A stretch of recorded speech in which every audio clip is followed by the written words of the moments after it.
Hello, parents. This is Dr. Young from Austintown Local Schools. This is a quick orientation on how to use Edpuzzle. This should get you started.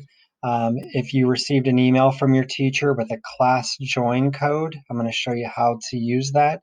So the first thing you're going to do is open a tab on your browser and go to edpuzzle.com. It'll take you to the Edpuzzle website. If your child has not been on Edpuzzle before in the past and they don't have a login, then the first thing you're going to want to do is click the sign up over here. It's going to ask you if you're a teacher or a student, so click I'm a student. If you're using your school's Austintown Google account, you can click sign in with Google, and then your school information will pop up and you can just click that. If you're not using your school's Austintown Google account from home, then you want to click the sign up with Edpuzzle down below. It's going to ask you for the class code your teacher sent you. I'm just going to put in this sample one for a sample class I made. It's going to ask you then for your name.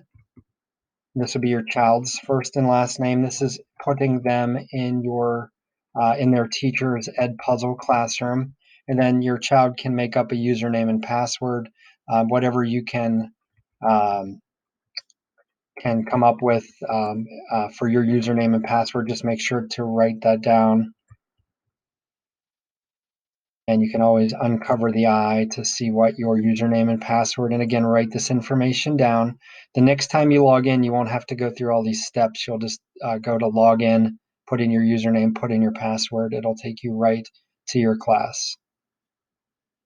Okay, that username has already been taken. See if that will work. Okay, once you've entered that information on the sign up screen, it takes you then into your teacher's class. It may ask you to enter the class code one more time.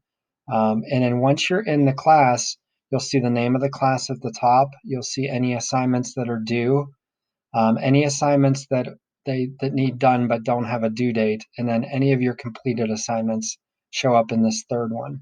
To do an assignment, you simply click on it. It'll load the assignment. And then what you do from there is it's like any YouTube video. You press the play button, either on the YouTube video right here or down here in the bottom corner. It's going to play the video until it hits one of these green spots in the video. That's going to be a question that you have to answer before you can move on. And if you need to at any time, there's a rewatch button here. When you're completely done, it will submit it to your teacher. If there are any questions that you had to type the answer, your teacher has to grade those at a later time, so those will not be reflected in the grade. If they're all multiple choice questions, you'll get your grade immediately at the completion of taking the Edpuzzle assessment. So that's a very quick, brief orientation of how to get started on Edpuzzle. If you have any questions, you should email those to your child's teacher, and they will be able to provide you that information. Okay, thanks everybody.